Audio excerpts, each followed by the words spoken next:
She was just a teenage black girl walking home, minding her damn business.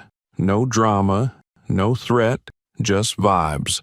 But then, boom, some power-tripping racist cop rolls up like he's in a movie, throws her down like she's a criminal. What he didn't know? She's the freaking daughter of Steven Seagal. Yeah, that's Steven Seagal. Martial arts legend, Hollywood icon, certified badass. He messed with the wrong one. This wasn't just police brutality. This was a full-on disrespect to a legacy. And now, the streets are on fire. People are done playing nice. From Wilmington to L.A., the system's getting dragged and exposed for what it really is. Broken, racist, and scared of the truth. This ain't just a sad story. This is the moment where the whole damn country says, enough. You can't keep stomping on black lives and expect silence.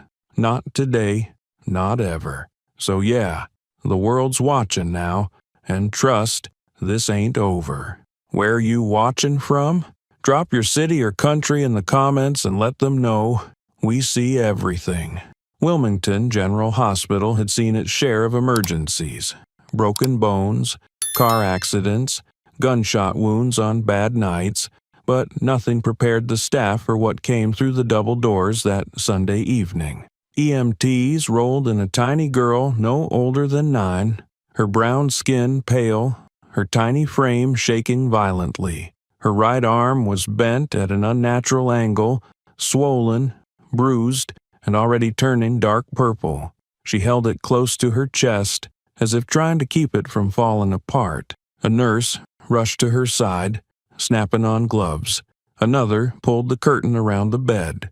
Nobody asked who she was yet. They were trained to work fast. Questions could come later. The girl's eyes were glassy, wide, unfocused. Tears had dried on her cheeks, leaving salt trails on her skin. A doctor leaned in. "What happened, sweetie?" The girl didn't look up. She just kept whispering the same words over and over. "I didn't do anything. I didn't do anything." The doctor exchanged a glance with the nurse. Something wasn't right. This wasn't a fall from a playground. This was something else. Something worse. A second nurse, Megan, noticed the girl's left hand clutched tight around something, gently. She tried to pry it open. At first, the girl flinched, pulling her fingers tighter. Megan spoke softly. "It's okay, honey. Let me see what you've got." Little by little, the girl's fingers loosened. Megan expected a toy, maybe a necklace. What she found made her breath hitch. A cell phone. The screen was still lit. Call ongoing, 47 minutes and counting. Megan's heart pounded as she carefully brought the phone closer to her ear. On the other end, faint breathing. Megan stepped back, signaling to the lead nurse. "Sir, there's someone still on this call." The doctor paused mid-motion, leaning toward the phone. "Hello? Who is this?" For a moment, there was nothing but static. Then a low voice, steady and controlled. I heard everything. Megan looked down at the little girl, who had begun shaking harder, clutching her broken arm. Megan pressed the phone to the doctor's ear again. "Who are you?" the doctor asked. The voice didn't answer that question. Instead, it said something that made the doctor freeze. "Do not let her out of your sight. I'm on my way." And with that, the call ended. The doctor turned to Megan. "Get security at the entrance. Now."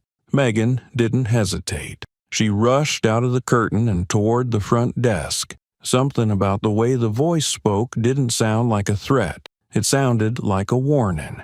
Meanwhile, the EMT who brought the girl in was filling out paperwork at the station. Megan called over to him. "Who brought her here? Which unit?" The EMT glanced up. "Cop dropped her off." "What precinct?" Megan asked. The EMT shrugged. He didn't say. He just left her at the curb and drove off. Megan's stomach turned. The girl started to cry louder now, rocking slightly on the bed. Megan went back, pulling the curtain tighter, trying to calm her.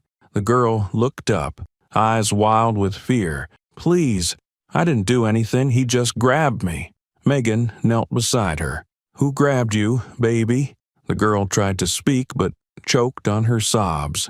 Megan reached for her clipboard, needing to get a name, an address, anything to start this nightmare making sense before she could ask again. The hospital phone rang. The front desk called for Megan. "Someone's here asking for the girl."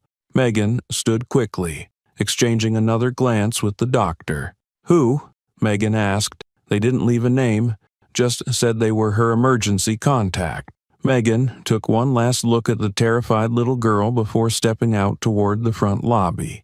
As she rounded the corner, she saw a woman standing there in a dark hoodie, hair tied back tight, face hard as stone. The woman didn't blink. She didn't hesitate. "Room 6, she said before Megan could speak. "The doctor sent me." Megan felt every hair on her neck stand up. "How did you?" But the woman was already walking. Megan hurried after her, trying to catch up. The woman stopped at the door, her hand on the curtain. She didn't move for a second. Then she pulled it back. The girl on the bed let out a broken sob. "Aunt Lauren." The woman's face cracked just enough to show emotion. She dropped to her knees, pulling the child gently into her arms. "I've got you, baby. I've got you." Megan watched silently as the girl clung to the woman, still shaking. The phone call, the warning, the cop who dropped her off. Nothing made sense yet, but something was clear now. This wasn't random. This wasn't over. And whoever this woman was, she wasn't here to wait around for answers. She was here to get them. She made the call. He didn't know, but the whole world was about to, let's rewind the clock, back to where it all started. Wilmington was the kind of place where no one expected trouble in broad daylight. Kids played in driveways, parents watered front lawns, and the community center's front doors stayed open late for after-school programs. Aya Seagal was one of the last to leave that day. She had stayed after class to finish a drawing she wanted to give her dad when he got back from his movie shoot. Tucking her sketch pad under one arm and holding a red apple in the other, she waved goodbye to Ms. Carter, the art instructor, and started her short walk home. 2 blocks. That was all it was. 2 blocks she had walked 100 times before. She didn't notice the black and white cruiser pulling onto the curb behind her until it slowed to a crawl. It didn't have visible numbers, no official markings, just the colors. Aya glanced over her shoulder. The window slid down. A man with sunglasses resting low on his nose leaned out. He wasn't in uniform. "You lost, sweetheart?" The words came out smooth, but there was something sharp beneath them. Aya stopped walking and pointed toward her house down the street. "No, sir. I live right there." The man didn't drive away. He leaned further out. "Let me see some ID." Aya shifted her weight nervously. "I don't have one. I'm 9. The man opened the door slowly, his boots thudding on the pavement as he stood up. He looked around like he owned the block. "Where's your parent?" Aya's voice wavered. "At home. I just left art class." The man took a step closer. "Don't get smart with me." His tone dropped, darker now. Aya instinctively took a step back. I'm just trying to go home." That's when she noticed the badge clipped to his belt, not fully visible, not fully hidden. Her father had taught her to be careful. If anything felt wrong, say his name, say it loud. "My name is Aya Seagal," she said firmly. "My dad is Steven Seagal." The man froze for half a second, then tilted his head back and laughed. Loud, disrespectful, like it was a joke, like she was a joke. "That's cute," he muttered. "You got a little imagination, huh?" Aya felt her throat tighten. "I'm serious. He's my dad. He'll—" The man cut her off, taking another step closer. "You know, kids who lie to police officers usually learn real fast how bad that idea is." Aya's heart started to race. Something was wrong. This didn't feel like any police officer she had ever seen with her dad. He wasn't asking normal questions. He wasn't acting right. "Sir, I just want to go home. Please." She started backing away again, but the man wasn't done. He moved quicker now, stepping into her space. His hand shot out and grabbed her wrist tight. "You got a smart mouth for a little brat, don't you?" Aya gasped, dropping her apple. It rolled off the sidewalk into the street gutter. The sketch pad slipped from her arm and hit the ground. She tried to pull away, panic rising in her throat. "Let me go. Please let me go." The man tightened his grip. The badge on his belt glinted under the sunlight, but it meant nothing now. This wasn't about law or safety. This was something else, something darker. He leaned in close enough that Aya could smell the coffee on his breath. "You think your daddy's gonna save you now?" His words hit like a slap. Aya's hand trembled, but she remembered the shortcut, the one button her dad had drilled into her to press if anything ever felt wrong. She shifted her free hand toward her pocket, trying to keep it hidden as she reached inside. The man didn't notice. He was too busy grinning like he had already won. Her fingers found the button. Press, hold, done.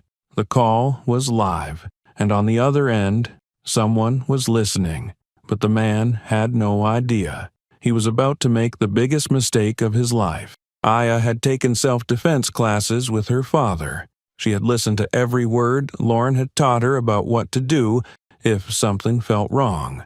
But none of that training prepared her for how quickly fear could shut down your body. Ray Dunning's fingers dug into her wrist so tightly it felt like her bones were being crushed already.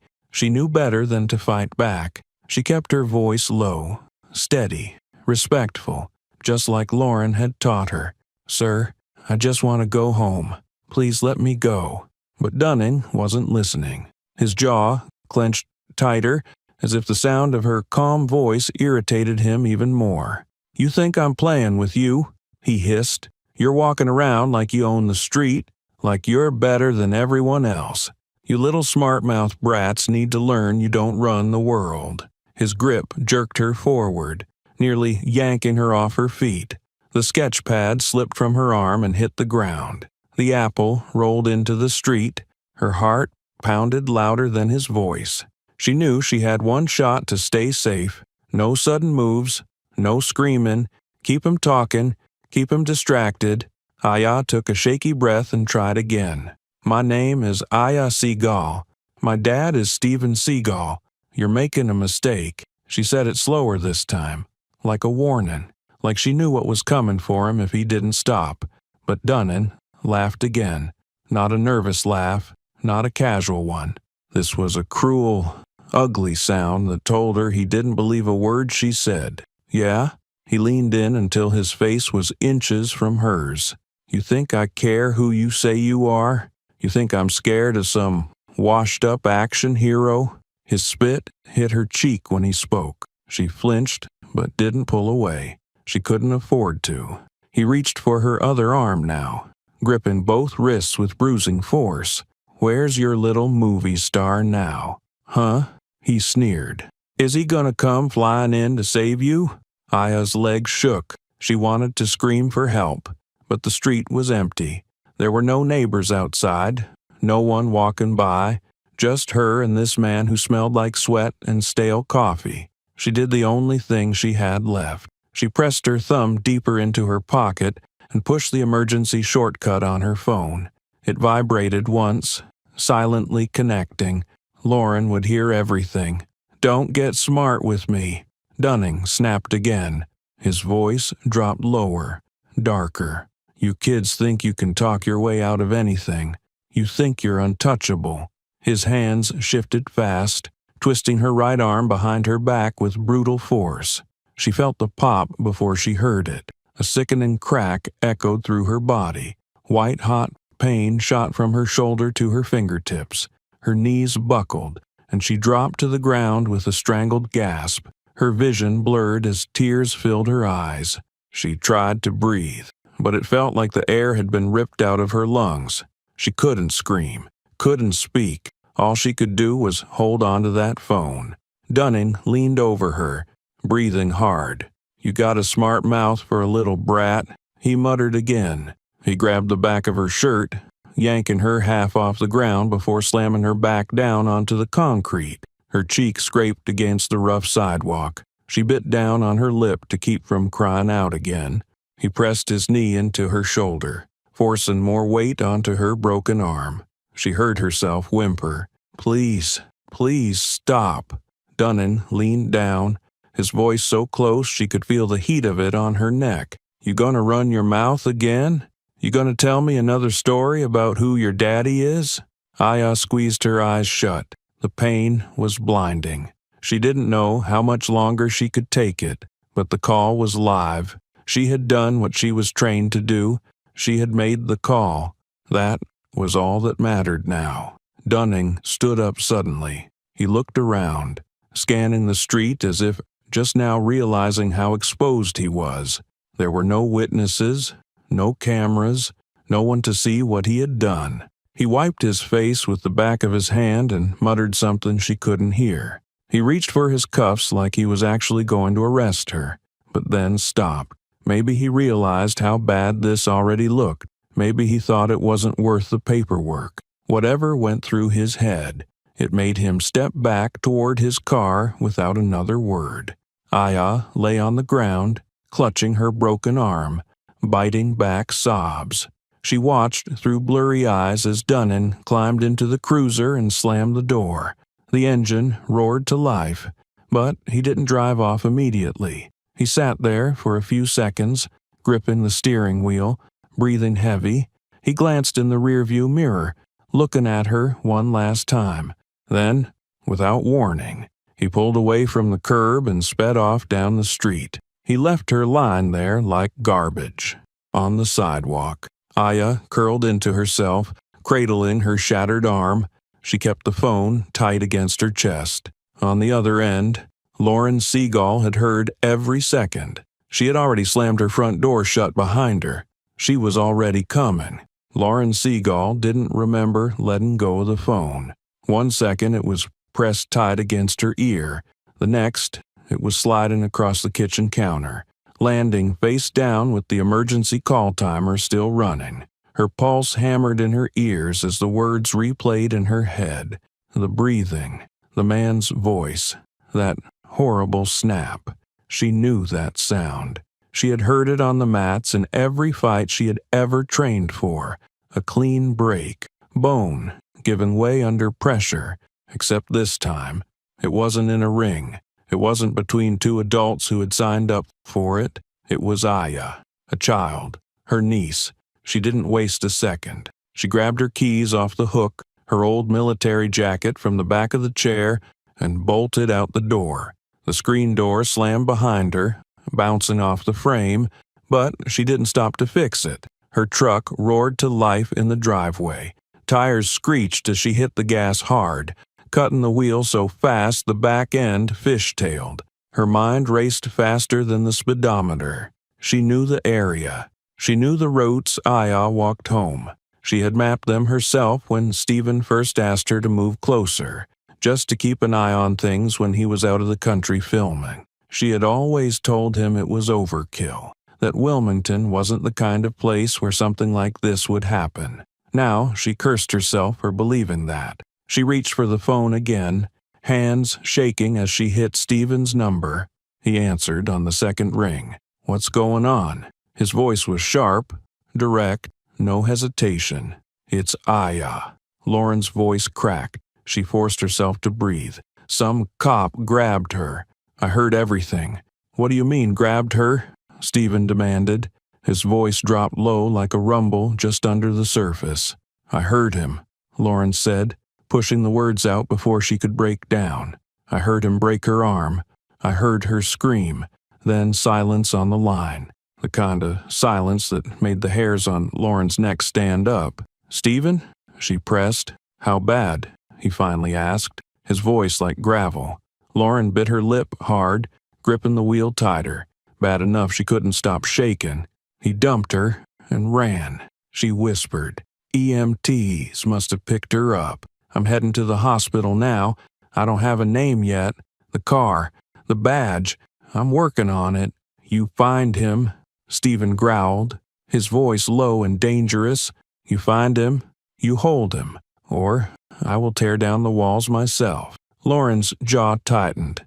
"I've got her. She promised. I swear on my life." Stephen didn't respond. He just hung up. Lauren threw the phone onto the passenger seat, slammed her hand against the steering wheel, and pushed the truck harder down the road. The hospital wasn't far, but every red light felt like it lasted an hour. She blew through them without looking back. Every second counted. She knew Stephen.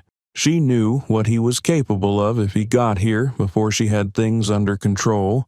The last thing this city needed was him walking into that hospital in a rage. She needed to get there first. She needed answers before he made this bigger than it already was. The problem was, it was already too big. Lauren's mind raced through the facts. An unmarked cruiser, no uniform, a dirty badge on a belt, no witnesses, no cameras. Someone who knew exactly how to make a kid disappear in plain sight. This wasn't random. It felt personal, too clean, too practiced. She gritted her teeth as she rounded the corner onto Carson Street, her stomach dropping when she saw the flashing lights in front of Wilmington General. She slammed on the brakes, barely putting the truck in park before she jumped out and ran toward the entrance. A nurse was standing at the front desk, flipping through charts. Lauren didn't wait for permission. 9-year-old girl, broken arm, brought in by EMTs. "Where is she?" The nurse looked up, startled by the sudden demand. Lauren didn't have time for polite. "Room 6, the nurse stammered, pointing down the hall. Lauren didn't say thank you. She was already moving. The hallway blurred as she counted the room numbers. 4, 5, 6. She stopped in front of the closed door. Her hand trembled as she reached for the handle. She had no idea what she was about to walk into, but she knew one thing for sure. She wasn't leaving without answers. And if what she feared was true, the worst was still waiting for her on the other side of that door. Lauren stood frozen for half a second outside the hospital room, staring at the number on the door like it was some kind of warning. Room 6. She had never been scared to open a door in her life, but this one felt different. She took a breath, pushed it open, and stepped inside. What she saw almost knocked the air out of her lungs. Aya looked so small on that bed, her tiny body curled up on her side, her arm strapped in a temporary brace, her cheeks streaked with tears.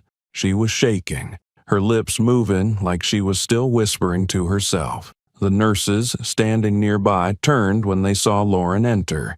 One of them started to speak, but Lauren raised a hand to stop her. She crossed the room in 3 long strides and dropped to her knees beside the bed. "Aya, baby girl, I'm here. I've got you." Aya's eyes snapped open. When she saw Lauren, her face crumbled and she started crying harder. She reached out with her good hand and grabbed onto Lauren's jacket like it was the only thing keeping her grounded. "He hurt me." Aya choked out between sobs. "He just grabbed me. I told him who I was." Lauren felt her stomach twist. "Who did you tell him you were?" she asked softly, brushing the hair from Aya's face. "I told him my name. I told him I was Steven Seagal's daughter." Lauren went still. "You told him that?" Aya nodded, her body shaking harder. "He laughed at me. He didn't care." Lauren's blood ran cold. This wasn't random.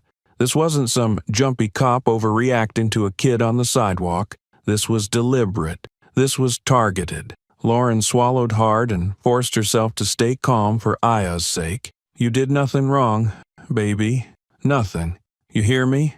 Aya nodded again, clutching Lauren's sleeve tighter. Lauren leaned in and pressed her lips to Aya's forehead, holding back the fury building in her chest.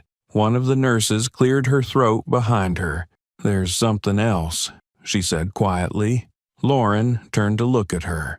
"What is it?" The nurse held up Aya's phone. The call was still open when she came in. Someone heard the whole thing.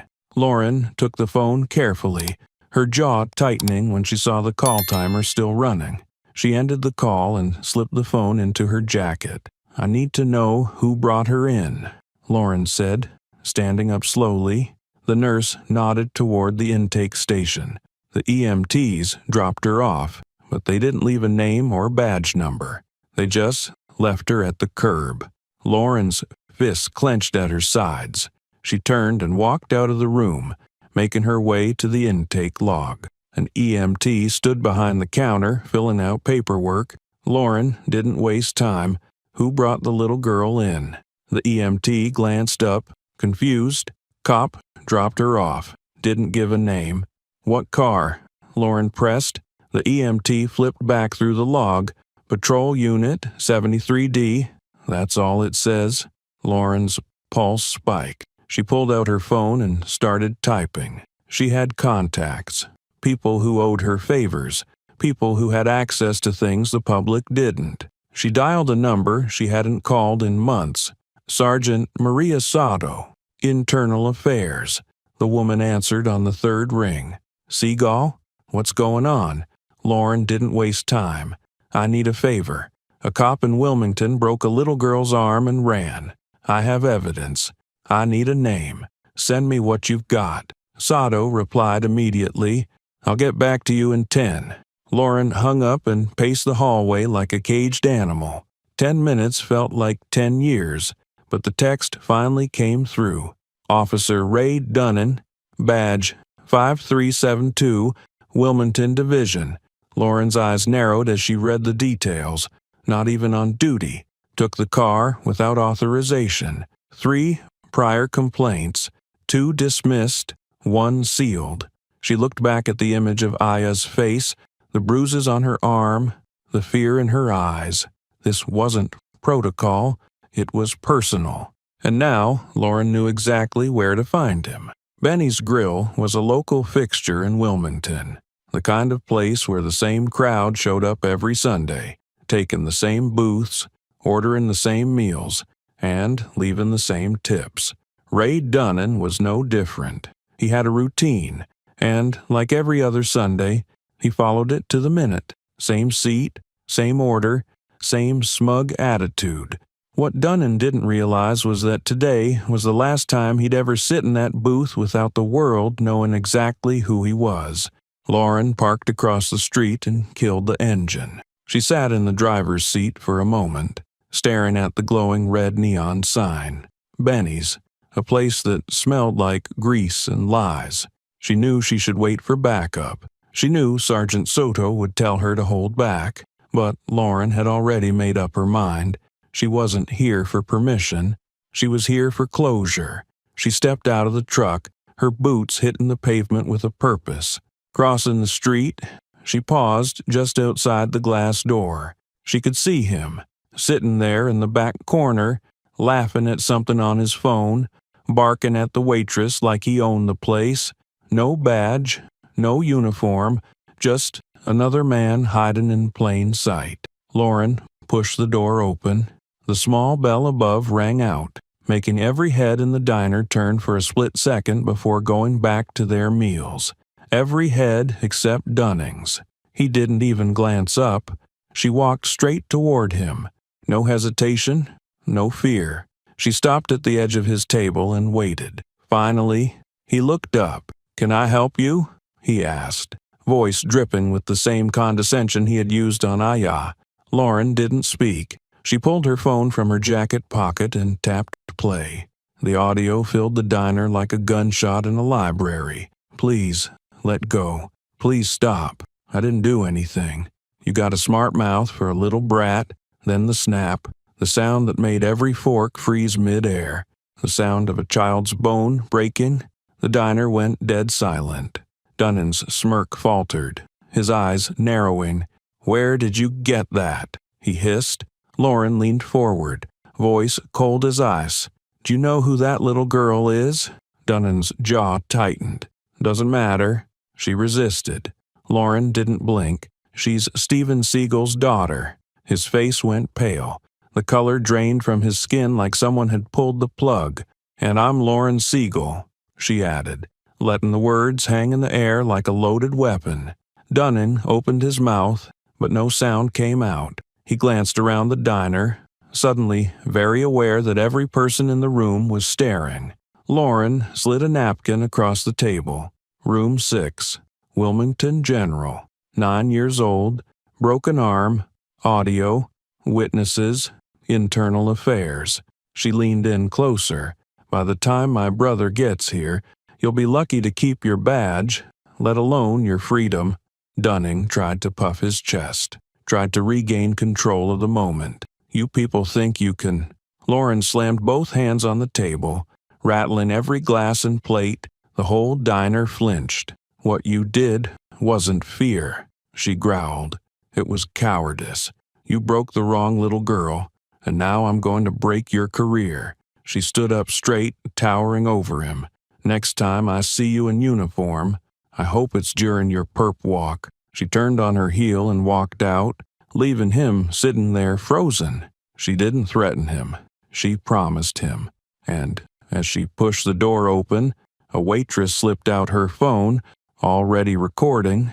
Within hours, the footage would hit the internet like a wildfire.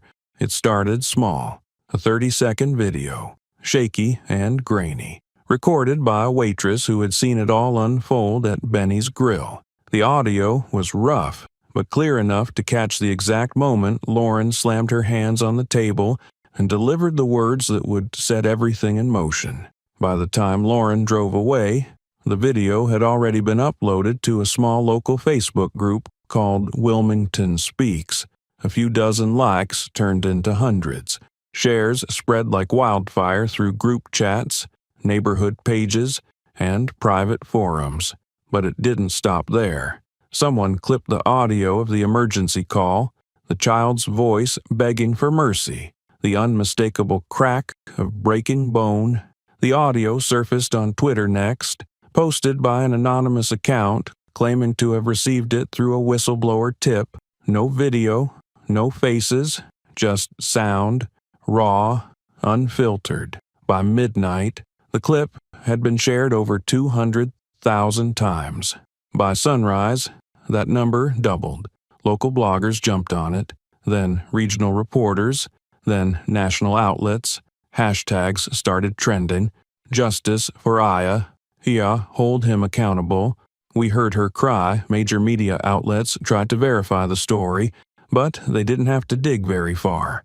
The waitress who filmed Lauren's confrontation came forward within hours. She sent the full video to multiple news stations, including the moment Lauren named Ray Dunning and identified Aya as Steven Seagal's daughter.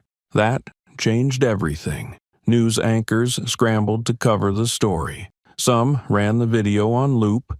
Others played the audio of the emergency call alongside still images of Wilmington General Hospital. Commentators argued over protocol, excessive force, and police accountability. But one thing cut through all the noise: the sound of a little girl crying for help. By mid-morning, Dunning's name was trending worldwide. His old posts, photos, and connections were dragged into the light. Screenshots of his past behavior flooded every platform. Videos surfaced of him mocking protesters at a rally the year before. Comments he made under fake profiles about kids needing to be put in their place started circulating. Every dirty secret the internet could dig up was laid bare for the world to see. In a matter of hours, Dunning went dark. His personal social media accounts vanished. His phone number stopped working. His house, usually quiet on Sundays, had 2 news vans parked outside by noon. A drone hovered above his backyard, capturing live footage that was broadcasted on cable news within minutes. Viewers watched as blinds snapped shut and lights turned off one by one. Inside the Wilmington Police Department, the air grew thick with tension. Officers avoided each other in the hallways. Some whispered behind closed doors. Others distanced themselves from Dunning entirely. No one defended him openly. Not this time. It wasn't just the public watching now, it was every officer in that building realizing they were standing on a sinking ship. A memo was sent out internally by the department's media relations team. All staff were ordered not to comment publicly on the matter. But that didn't stop the damage. Screenshots of the memo leaked within hours. Anonymous accounts claiming to be officers started posting about the department's history of covering up complaints. Old case numbers surfaced. Allegations that had been buried for years started coming to light. It wasn't just about Dunnan anymore. It was about the system that had protected him. Reporters camped outside the precinct. Protesters started gathering on the sidewalks, holding signs with Aya's name written in bold letters. People chanted. Cars honked as they drove by. Wilmington had become a pressure cooker, and everyone knew it was about to blow. Meanwhile, Lauren sat in her truck across the street from the station, watching the crowd grow. She knew the department was scrambling. She knew the leadership was holding emergency meetings, trying to find a way to control the narrative. But they were too late. The truth was already out. She glanced at the passenger seat where a thick folder sat, filled with everything she had gathered: evidence, witness statements, dispatch records, and the internal affairs report Soto had sent her. She had every name, every timestamp, every piece of the puzzle. Lauren opened the door, stepped out, and walked straight toward the building without looking back. He ran, but the internet never forgets. And now it was time to make sure the department didn't either. Lauren pushed through the front doors of the Wilmington Police Department without breaking stride. The front desk officer stood up fast, blocking her path. "Ma'am, you can't just walk in here." She slammed the folder down on the counter hard enough to make his words die in his throat. "I need to speak to your commanding officer. Now." The officer looked down at the folder like it might explode. He glanced over his shoulder toward the hallway, unsure whether to push the panic button or call someone higher up. Lauren didn't flinch. She leaned in, voice low and cold. "I'm not here to ask twice." He picked up the phone and spoke in a hushed tone. Moments later, Captain Riley appeared from around the corner, looking like he had aged 10 years since the last time she saw him. His silver stubble looked rougher. His tie hung loose, and his eyes darted around like a man walking through a minefield. "Miss Seagal," he said with forced calm, "what can I do for you?" Lauren grabbed the folder and walked past the front desk without waiting for permission. Riley followed her down the hallway, trying to stay composed. Inside his office, she dropped the folder on his desk again, flipping it open before he could say a word. Dispatch records, EMT logs, witness statements, audio transcripts, everything in perfect order. Riley rubbed his face with both hands. "We're already reviewing the matter. Internal affairs." "Save it," Lauren snapped. "You're not reviewing anything. You're scrambling. You and I both know Dunnan wasn't even on duty." Riley sighed heavily and slumped into his chair. "Internal affairs is handling it. He's been placed on administrative leave pending investigation." "Administrative leave?" Lauren leaned forward, planting her fists on the desk. He broke a 9-year-old's arm and abandoned her at the curb. He ran. Riley shifted uncomfortably, pulling at the collar of his shirt. "We are following department procedures." Lauren's eyes darkened. "Department procedures?" She reached into her jacket and pulled out another folder, slamming it next to the first. Riley flinched as she flipped it open. 3 prior complaints, civilian statements, internal memos, all buried, all dismissed, one even sealed without review. She pointed to the dates. "You buried them. You protected him. And now a child is sitting in a hospital bed because you were too afraid to admit your department failed." Riley's face turned red. His jaw clenched, but he said nothing. Lauren leaned in, voice razor sharp. "You think because my last name is Seagal, that's why I'm here? You think this is about celebrity? This is about a man in uniform who thinks he can brutalize black children without consequence.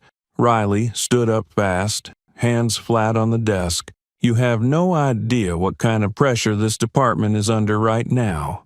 Lauren didn't back down. Good, because you've got till morning, or we go live. Riley blinked, his mouth opening but no words coming out. Lauren grabbed the folders, tucked them under her arm, and walked to the door. She paused just long enough to look over her shoulder. You can either stand with the people you swore to protect, or you can go down with the man you covered for. Your choice, Captain. She left him standing there, swallowing fear like it was choking him. Outside, the sidewalks were already filling. Word had spread. Reporters, protesters, and cameras were gathering. Wilmington wasn't quiet anymore. The night was just beginning, and the real storm was coming. The night air around the Wilmington Police Department was thick with tension.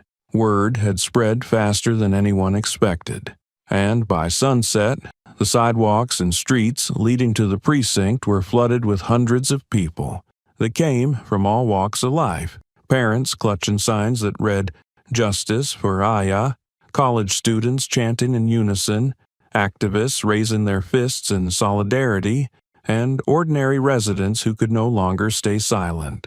The atmosphere was electric, charged with a collective anger that had been simmering beneath the surface for far too long. Reporters and camera crews jockeyed for position, broadcasting live feeds that reached beyond Wilmington's borders, capturing every chant, every tear, every shout demanding accountability. Lauren Seagal stood at the edge of the crowd, eyes scanning the sea of faces, feeling the weight of every gaze resting on her. She had become more than just Aya's aunt in these moments. She was a symbol of resistance, a beacon for those who had suffered in silence. But she wasn't here to bask in the attention. She had work to do. Using her phone, she recorded a video, her voice steady and sharp against the rising noise. "They broke the wrong little girl," she said. "You will watch what we break next. We are not afraid of uniforms. We are afraid of silence, and silence ends here." Her words rippled through the crowd, met with roars of approval and a chorus of voices rising in unison. The video was immediately shared across social media platforms, igniting a firestorm that reached far beyond the streets of Wilmington. Hashtags like "Justice for Aya" and "Break the Silence" trended globally within hours, as people from every corner of the country voiced their support. Calls for reform echoed through every channel, from online forums to late-night talk shows. But while the movement swelled, the opposition moved swiftly in the shadows. Internal factions within the police force scrambled to contain the damage, releasing statements that offered hollow apologies and promises of internal reviews. Yet, the public's distrust had been irrevocably shattered. As the night deepened, Lauren found herself surrounded by protesters who shared their own stories of injustice, tales of wrongful stops, abuse, and cover-ups that painted a stark picture of systemic failure. She listened carefully, knowing these voices were the backbone of a movement that could not be ignored. Meanwhile, behind the scenes, messages were flying between key allies. Sergeant Maria Soto, working from Internal Affairs, updated Lauren on the latest developments. Dunning's pay had been frozen. His badge was flagged, but Lauren knew this was only the beginning. The crowd outside the station was not just demanding punishment for one man, they were demanding change in an entire system that had protected abusers for too long. Suddenly, a flurry of notifications lit up Lauren's phone, a private message from Steven Seagal. She opened it with a mix of relief and urgency. "Landed. Heading your way." The news spread quickly among those close to Lauren. Steven Seagal, the man whose name had been used to intimidate Aya, was on American soil and ready to take a stand. His presence promised to amplify the movement's voice and put even more pressure on those trying to silence them. As protesters held their vigil into the night, their chants echoing off the cold walls of the police department, the city braced itself for a showdown that would define its future. In the heart of Wilmington, a quiet promise had been made. The fight for justice had only just begun. Ray Dunnan had always believed he knew how to avoid getting caught. He had slipped out of situations before, ducked questions, manipulated reports, leaned on old favors, but tonight was different. He felt the walls closing in.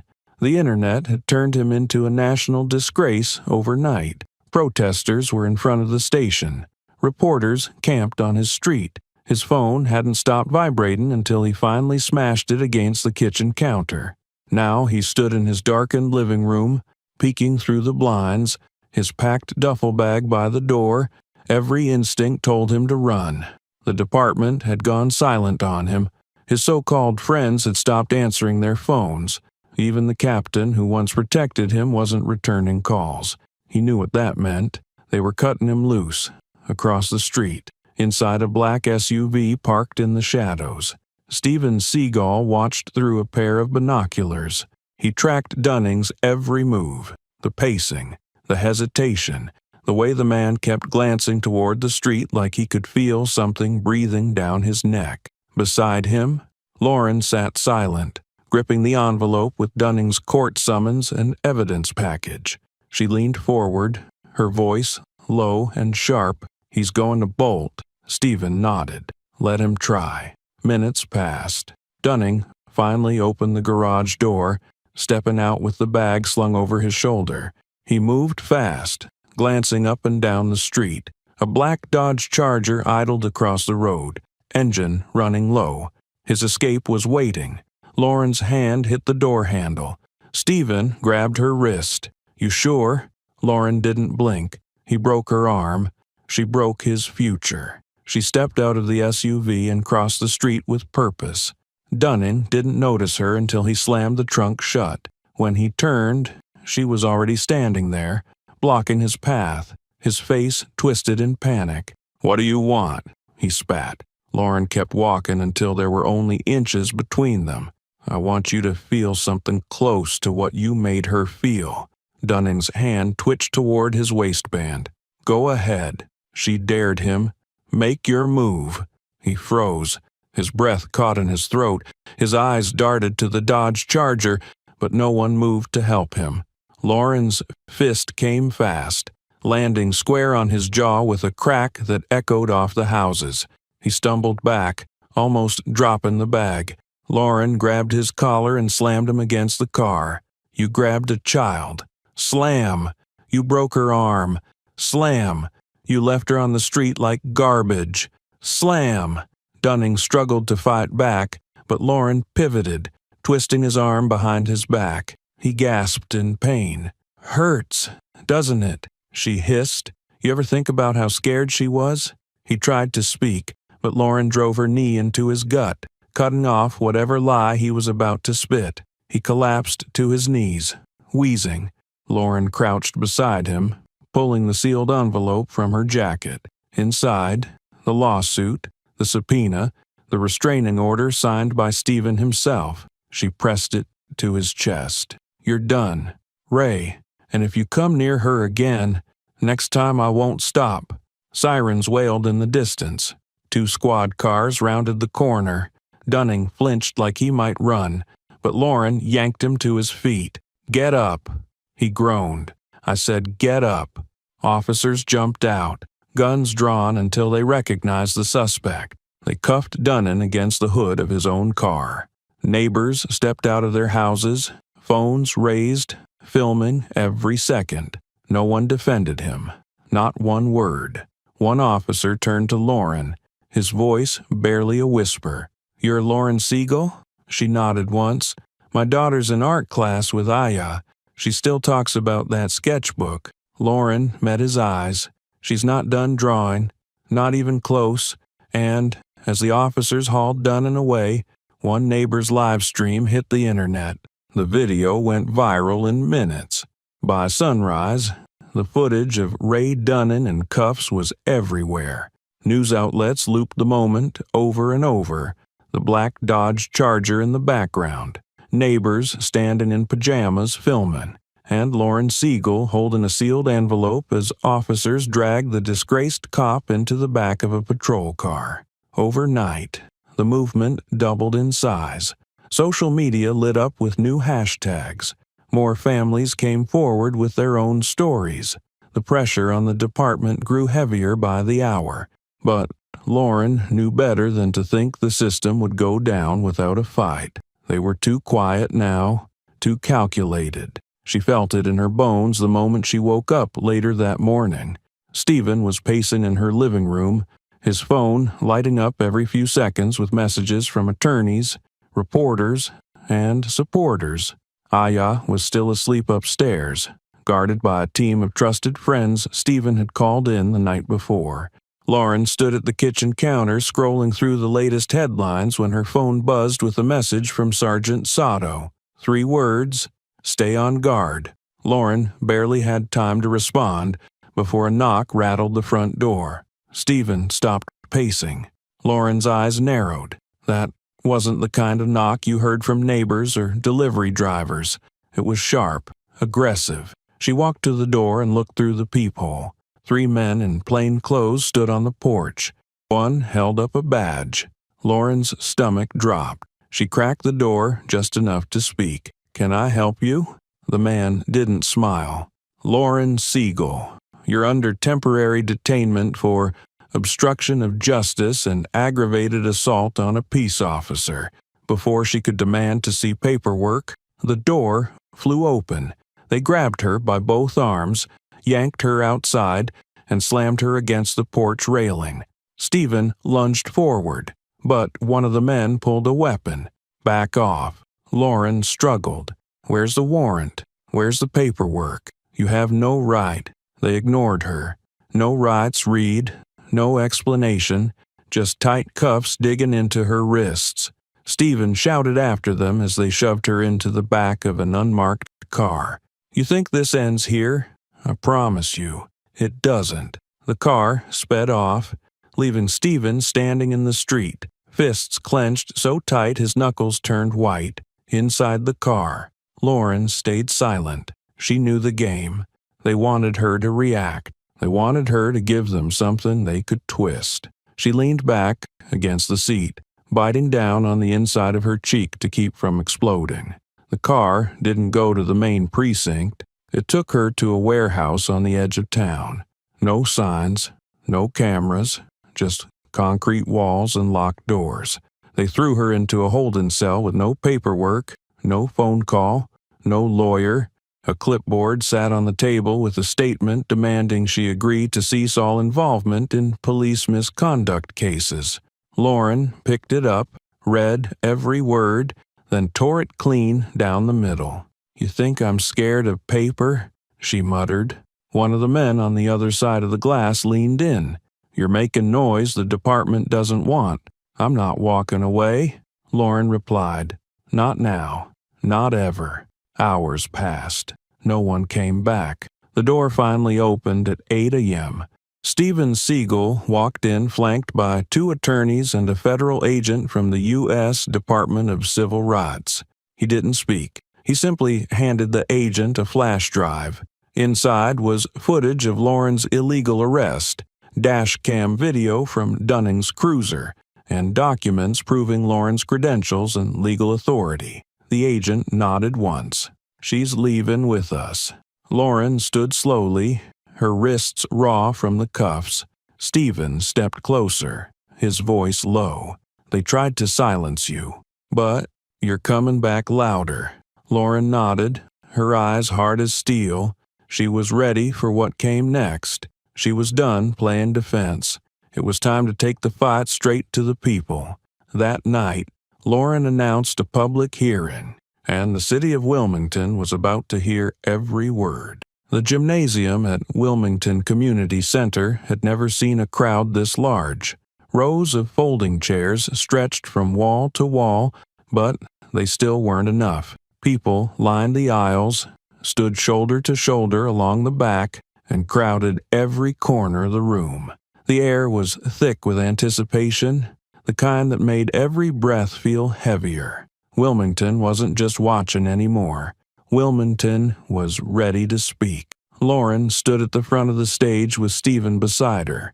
A small wooden podium stood between them and the sea of faces that had come from all over the city. Some had driven in from other towns, others had walked for miles. The room was full of parents holding photos of their children, community leaders gripping folders of paperwork, and neighbors who had carried stories in silence for years. A single microphone stood ready. Lauren took a step forward and raised her hand, signaling for quiet. The room hushed almost instantly. She looked out across the crowd, letting the weight of the moment settle over everyone. "You've seen the headlines," she began. "You've heard the audio. You've watched the videos. But this isn't just about Aya." Her voice didn't shake. It grew stronger with every word. "It's about all of us." A murmur of agreement spread through the crowd. Lauren continued. "For years, they have silenced you. They've buried your complaints. They've called you liars. They've called you troublemakers. Not anymore. Not after today." She stepped back and motioned to the microphone. "This isn't just our fight. It's yours. Come forward.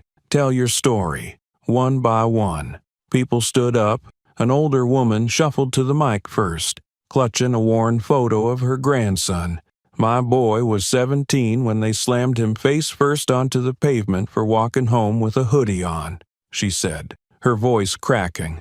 "They called him a threat. He never came back the same." The crowd stood in silence, letting her words sink in.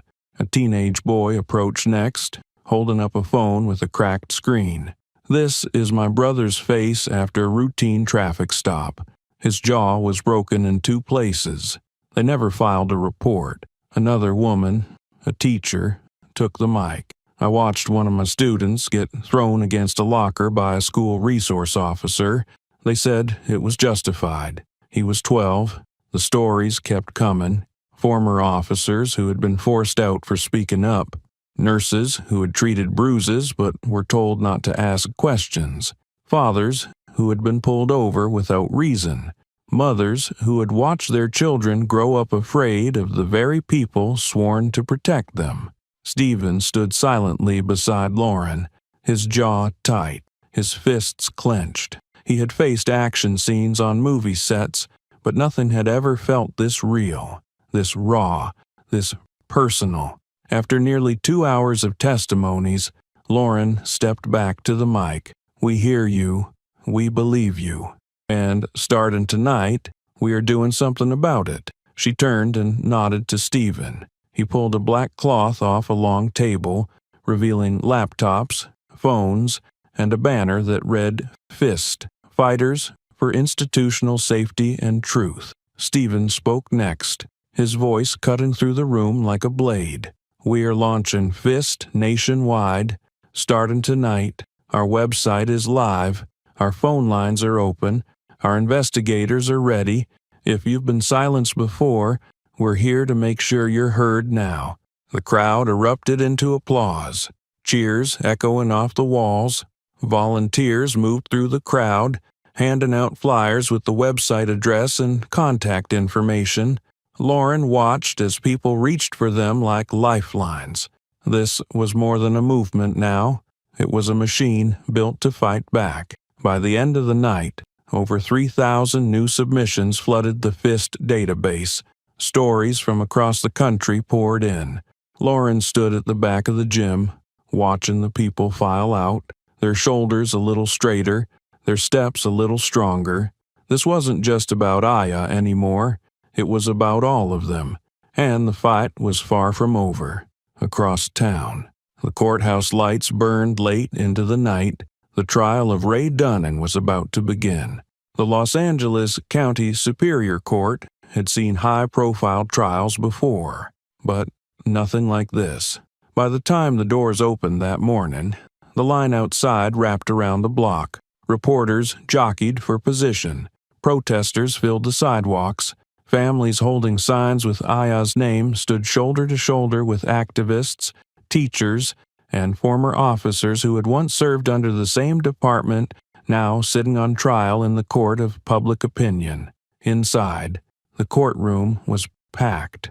Not a single seat was left empty. Every bench was filled with people who had waited months to see this day come. On one side sat Lauren Seagal, dressed in black, her jaw taut, her back straight. Beside her sat Stephen, silent and unreadable, his hands clasped in front of him like a man ready to strike at any moment. And next to them, sitting tall despite the brace on her arm, was Aya.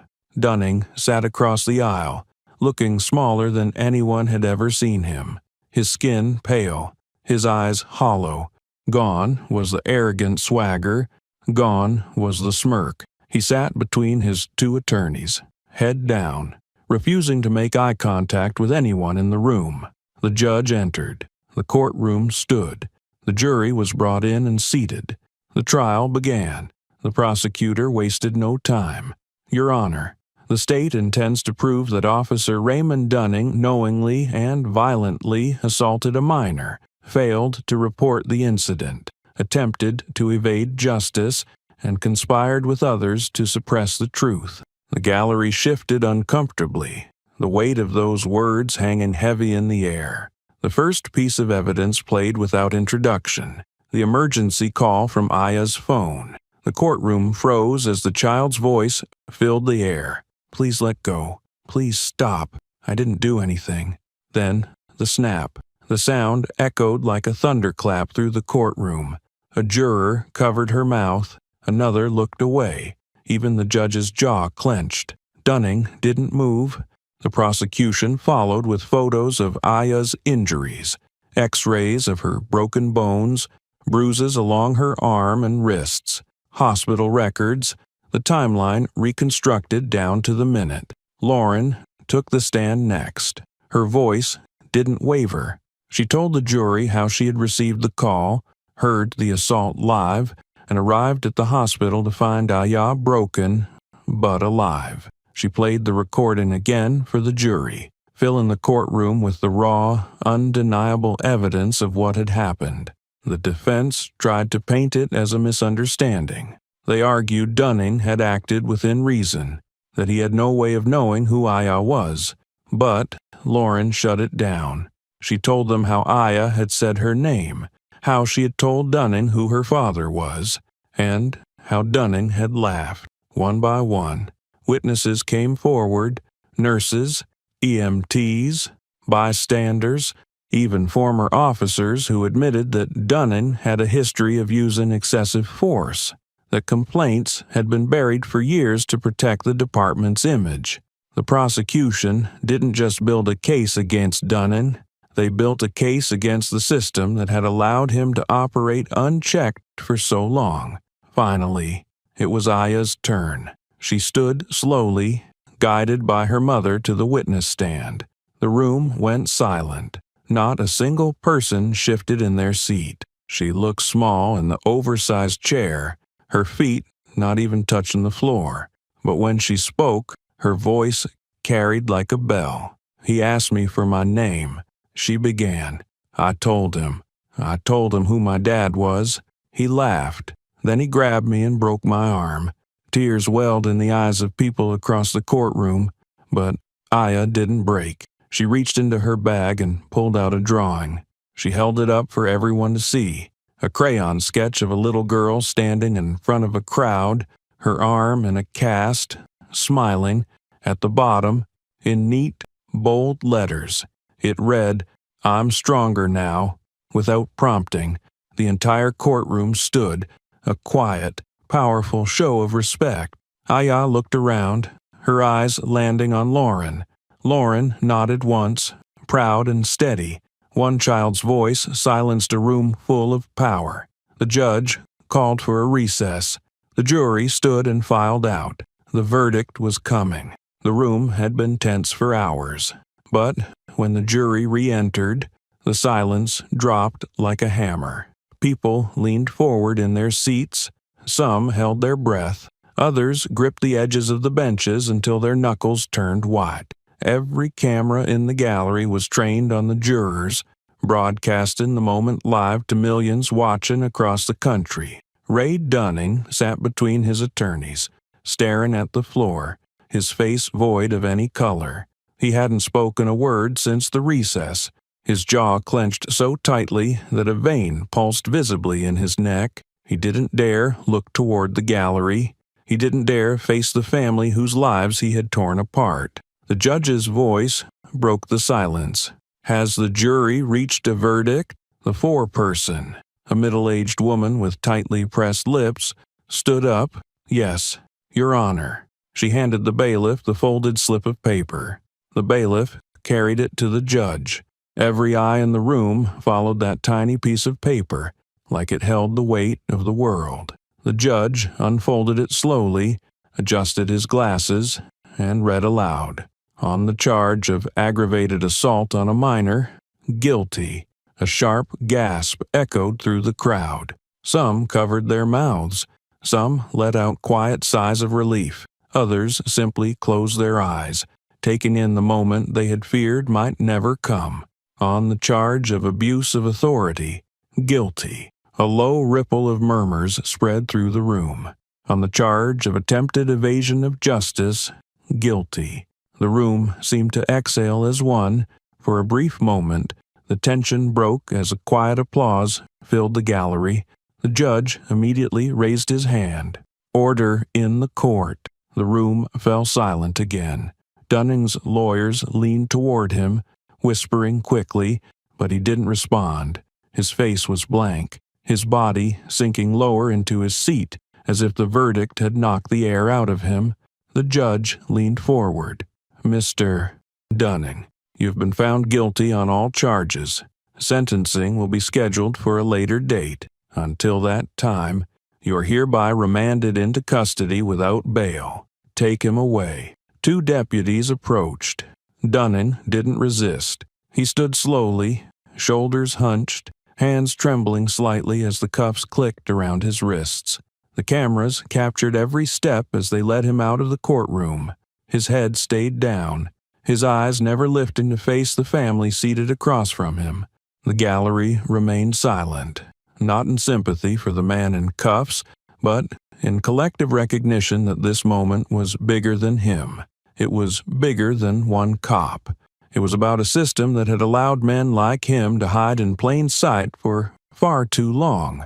As Dunning disappeared through the side door, reporters bolted for the exits, rushing to break the story first. Outside, the crowd had doubled in size. News vans lined the street. Protesters cheered as the news of the verdict reached them. Some hugged, some cried, others stood quietly, holding signs high above their heads. But Lauren, Stephen, and Aya didn't rush to join the crowd. They stayed inside, gathering their things as the courtroom slowly emptied. Aya stood by her father's side, her small hand gripping his tightly.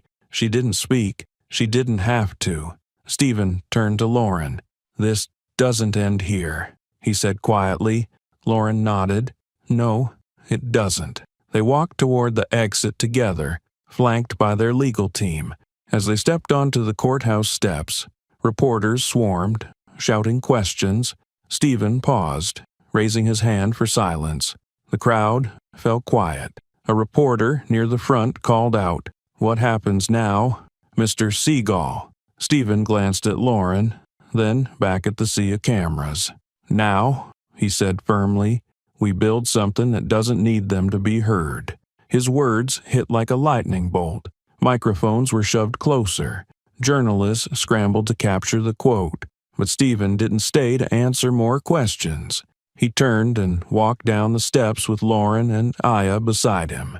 The cameras followed them until they disappeared into the waiting black SUV.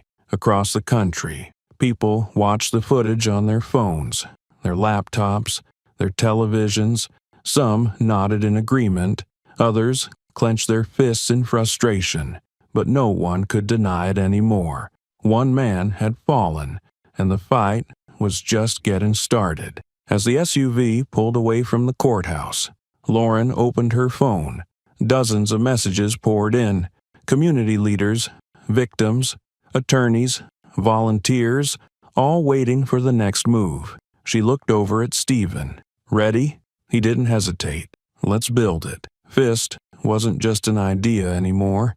It was about to become a national force, and the wave of retaliation coming their way would be bigger than anything they had faced so far. The moment Ray Dunning was convicted, Lauren and Stephen knew the backlash was coming. What they didn't know was how fast it would hit or how personal it would get.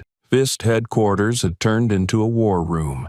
The walls were lined with whiteboards tracking open cases, names of whistleblowers, police units under federal review, and legal teams working day and night.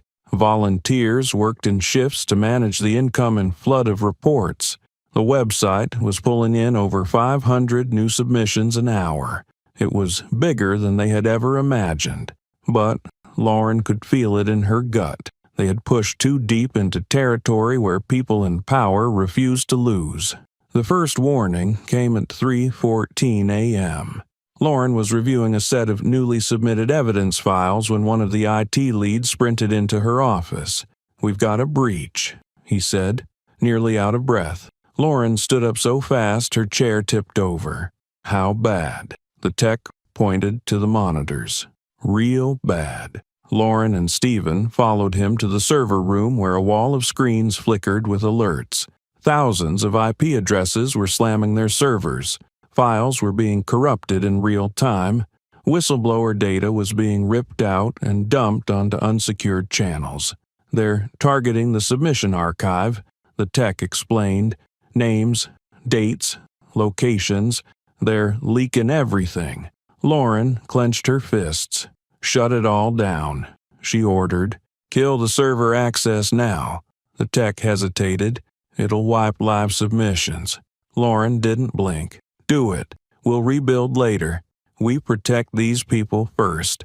The system crashed to black. FIST was offline, but the damage was done. By sunrise, screenshots of sensitive testimonies and victim names had already spread across dark web forums and anonymous channels. Then the smear campaign began. Someone had cloned Lauren's phone. Fake messages were posted across social media, framing her as an unstable radical encouraging violence. Hashtags twisted her words. Paid trolls flooded the comments, calling FIST a domestic threat. Stephen watched the chaos unfold on every screen in the command room.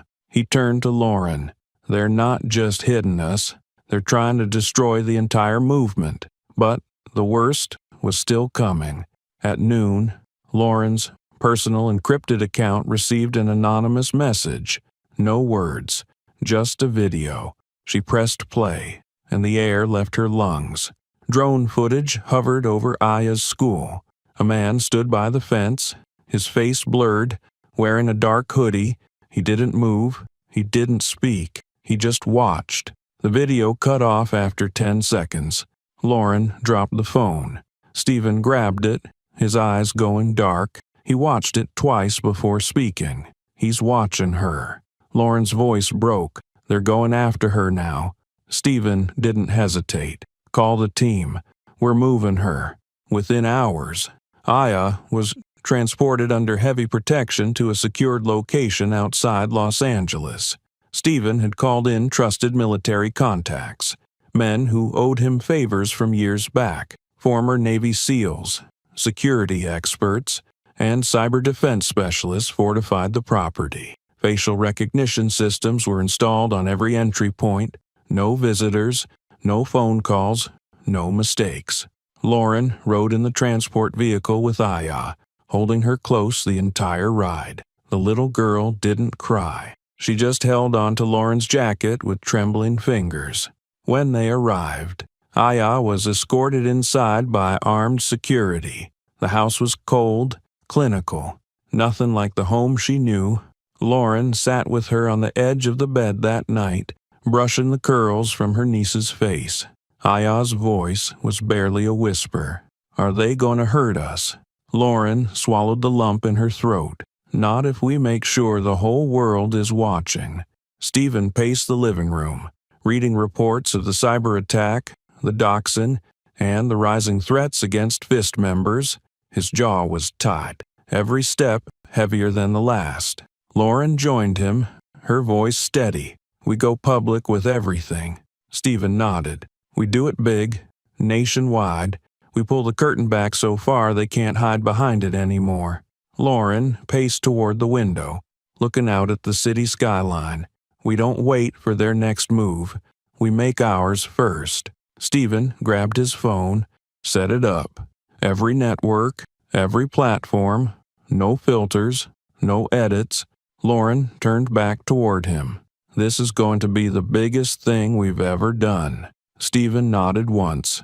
Then let's make sure they never forget it. FIST's media team had already started building the live broadcast infrastructure.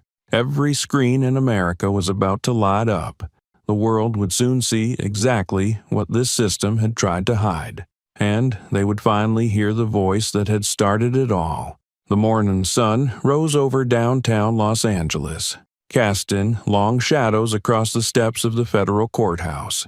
Today was no ordinary day. The plaza was already packed with thousands of people, cameras flashing like lightning, and the hum of whispered anticipation hanging heavy in the air.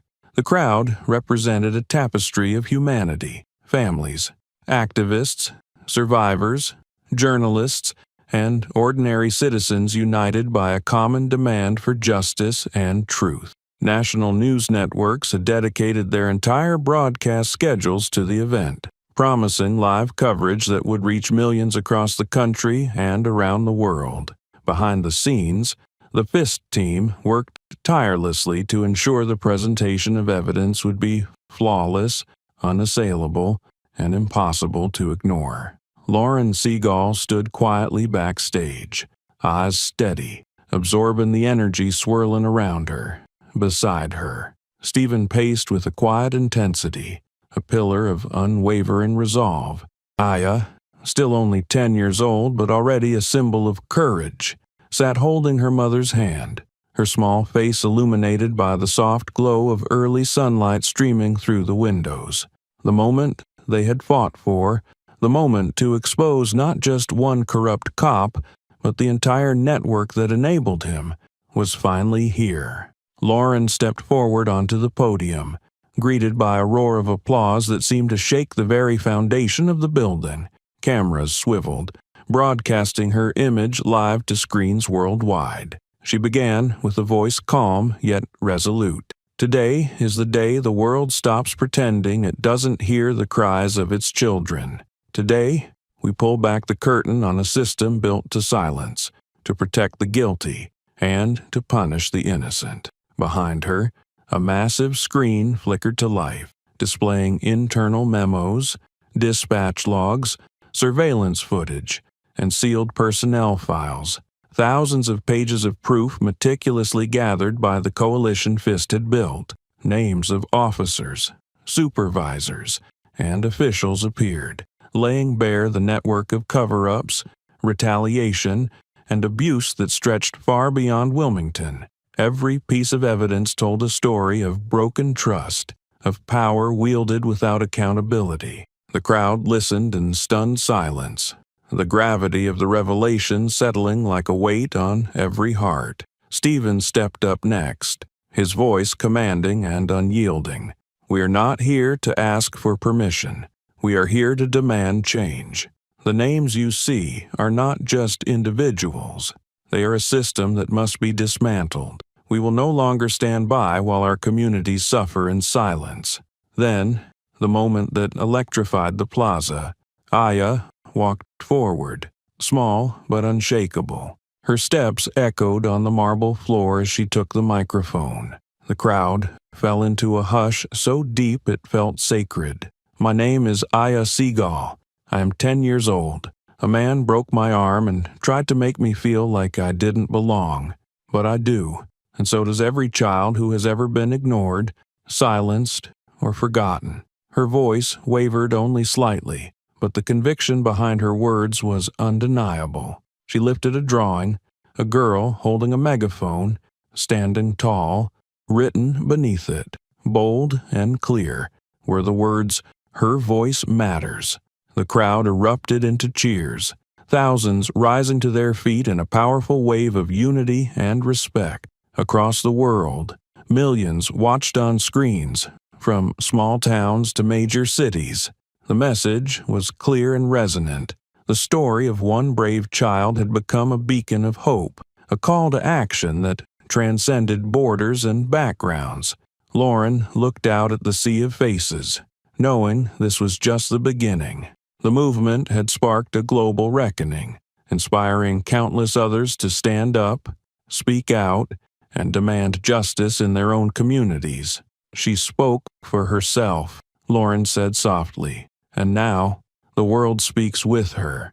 In the days that followed, the momentum only grew stronger. Governments announced inquiries, police departments faced sweeping reforms, and civil rights organizations rallied behind the cause.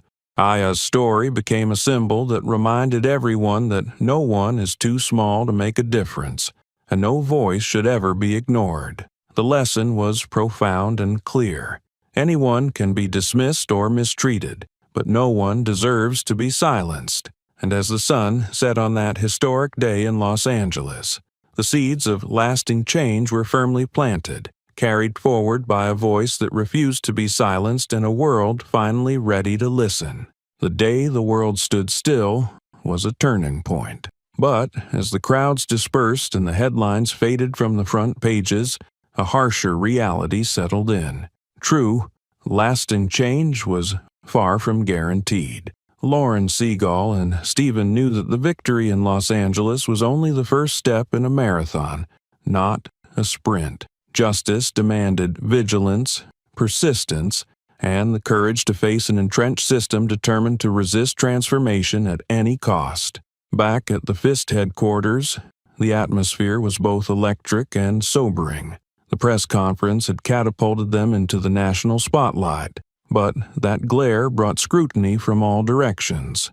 Allies reached out with support and resources, but opponents mobilized with equal fervor, seeking to discredit, disrupt, and derail the movement. The volume of testimonies continued to climb, flooding their servers and demanding urgent investigation. The sheer weight of evidence was overwhelming. Stories of abuse, intimidation, and systemic neglect across dozens of states. Volunteers worked around the clock to verify claims, coordinate legal responses, and connect survivors to support networks. Lauren sat in a quiet conference room, surrounded by legal documents, spreadsheets, and mountains of case files. Her eyes were red from sleepless nights spent poring over details that no one should ever have to endure. Despite the fatigue, her resolve never wavered. She had learned long ago that true leadership required endurance, the ability to shoulder pain without breaking. Stephen paced nearby, speaking on the phone with civil rights attorneys, coordinating federal liaisons, and strategizing next moves with activists nationwide. The weight of responsibility pressed down on him, but his determination remained unshaken. His daughter's face was a constant reminder of why they fought, not just for Aya, but for every child and family who had been failed by the system. The challenges they faced were immense. In several states, local police unions and political forces pushed back hard, attempting to block access to personnel files and internal investigations. Lawsuits were filed to discredit FIST's leaders, labeling them as agitators or worse. Cyber attacks intensified, targeting their databases, scrambling vital information, and leaking sensitive details that put whistleblowers at risk. The psychological toll on the team was profound. Staff faced harassment, threats, and invasive surveillance. Personal safety became a daily concern. Yet, amidst the struggle, victories emerged. A coalition of progressive lawmakers introduced sweeping reform bills inspired by the evidence and testimonies gathered by FIST. Some departments faced federal oversight for the first time in decades.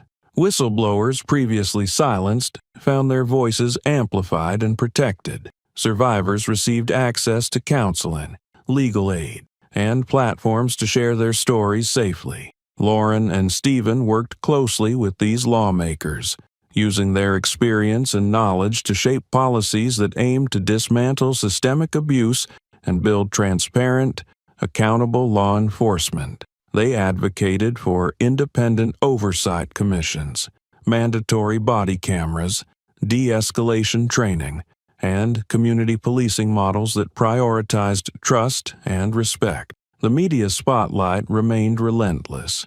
Interviews, panels, and documentaries kept the conversation alive in the public consciousness. Aya's story inspired a new generation of activists, many of whom began organizing their own local chapters of FIST. The movement was growing organically, rooted in the fundamental belief that justice must be accessible, consistent, and humane.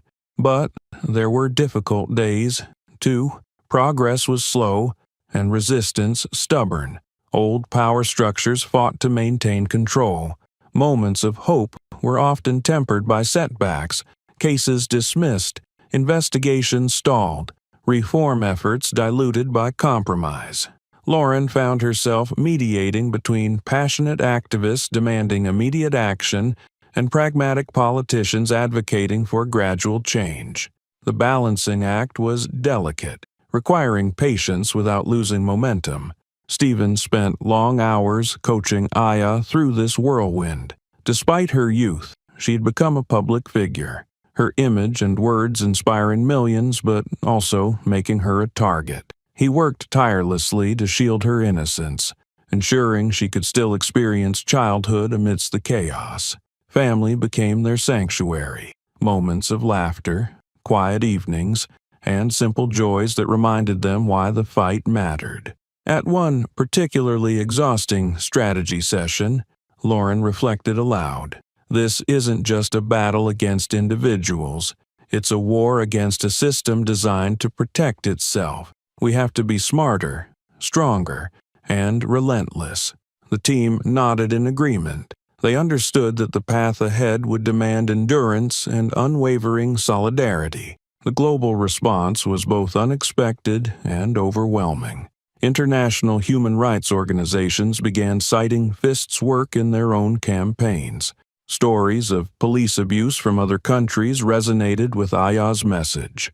Solidarity protests erupted in cities worldwide. The phrase, "Her voice matters," became a universal rallying cry, transcending borders and languages. Lauren often recalled a conversation with a survivor from halfway across the globe. "Your courage gave me strength," she had said.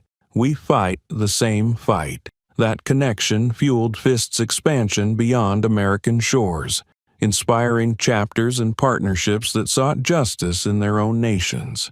Yet, even as the movement grew, Lauren and Stephen knew the hardest work lay ahead, transforming awareness into systemic change that could prevent future generations from suffering.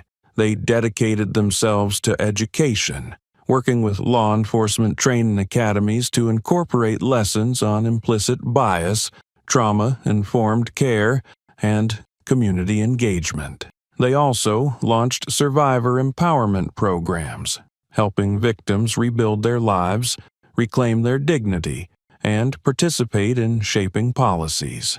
Aya became the face of these efforts, a symbol of resilience, hope, and the power of one voice to spark a revolution. Through it all, Lauren and Stephen never forgot the core lesson Aya had taught the world. No matter how small or powerless someone may seem, their voice can shake the foundations of injustice. In quiet moments, Lauren would hold Aya close and whisper, "You changed everything. Baby girl, you gave the world its voice." The fight was far from over, but together they had lit a fire that could never be extinguished. They had turned silence into a roar, and the world was finally listening. What we have witnessed through Aya Seagal's story is more than a personal tragedy or a single case of injustice. It is a powerful reminder that even the smallest voice, especially the voice of a child, can awaken an entire nation. It started with one broken arm, one wrongful act, and one courageous decision to speak out. From there, a movement was born that transcended city limits, state borders, and even national boundaries. It grew because people refused to stay silent, because they chose to listen, to believe, and to fight. Aya's journey from a frightened 9-year-old to a symbol of resilience and hope reflects the strength that lies within every individual when they stand for what is right. Her voice did not just break the silence around her own suffering. It shattered the walls of a system that had long ignored countless others. It rallied families, survivors, advocates, and allies across the country, igniting a call for justice that echoed from the courtroom steps in Los Angeles to communities all over the world. But this story is not just about Aya or even the Seagal family. It is about all of us, about the children who feel unseen and unheard, the families who fear the very people sworn to protect them, and the communities still fighting to reclaim their dignity. This story challenges us to ask ourselves, how will we respond when faced with injustice? Will we turn away, or will we stand firm and demand change? Throughout the months and years that followed the initial incident, the FIST initiative became more than an organization. It became a movement embodying the collective will of people determined to make a difference. Through tireless work, the coalition brought to light decades of abuse, cover-ups, and systemic failure. Their efforts led to reforms, legal victories, and, most importantly, a shift in public consciousness about police accountability and racial justice. Yet, even with progress, the road ahead remains long and complex. The struggle to dismantle deeply ingrained systems of discrimination and power imbalance cannot be won overnight. It requires persistence, courage, and the willingness to confront uncomfortable truths. And it demands that we all do our part, whether by speaking up, supporting survivors, educating ourselves, or advocating for policy changes. Lauren Seagal, Stephen, and Aya's fight teaches us a profound lesson. Silence is not neutrality. Silence is complicity. And the moment we choose to break that silence, we begin to reclaim power. We begin to rewrite the stories of our communities, creating a future where justice is truly blind and protection is equally afforded to all. So, we want to hear from you. Have you ever witnessed or experienced an injustice that moved you to act? What changes do you believe are necessary to create safer, fairer communities? How can we support each other in standing up to systemic problems that have long been ignored? Share your thoughts and stories in the comments below. Your voice matters just as much as Aya's. Together, we form a chorus impossible to ignore. If this story has touched you, if it has inspired you, or opened your eyes to the realities many face, please show your support by liking this video, sharing it with friends, family, and your community. The more people who hear these stories, the stronger the call for change becomes. And if you want to stay informed about similar stories of courage, resilience, and justice, consider subscribing to our channel. By subscribing, you join a growing movement committed to amplifying voices that deserve to be heard. This is more than content. It is a mission. Every subscription, every share, every like helps sustain the work of bringing truth to light and holding power accountable. It helps us continue telling the stories that too often go untold. Remember, justice begins with listening. It begins with empathy. It begins when we refuse to look away. No one should ever be silenced because of their age, their race, or where they come from. No one should fear those who are supposed to protect them. Aya's story is a beacon for every person who has ever felt invisible or unheard. The fight for justice is ongoing, but we are stronger together. The road will be challenging, and setbacks are inevitable. But as long as there are voices willing to speak up and ears willing to listen, change is not only possible, it is inevitable. In closing, we leave you with Aya's own words and the powerful image that captured the hearts of millions. The little girl holding a megaphone, standing tall, with the message written beneath in bold letters, "Her voice matters." Let that be a reminder to each of us that no voice is too small to spark a revolution, no act of courage too insignificant to inspire a movement. Thank you for being part of this journey with us. Thank you for listening, for caring, and for joining the fight. We invite you to share where you're watching from in the comments below. Let us know your city, your country, and your story. Together, we are not alone. Together, we are a force for change. Stay strong, stay vocal, stay united, and remember, the world is watching. Let's make sure it hears every voice. If you want more content like this, stories that empower and awaken, don't forget to hit that subscribe button. Give this video a like and share it with those who need to hear it. Your support matters. It changes lives. Thank you.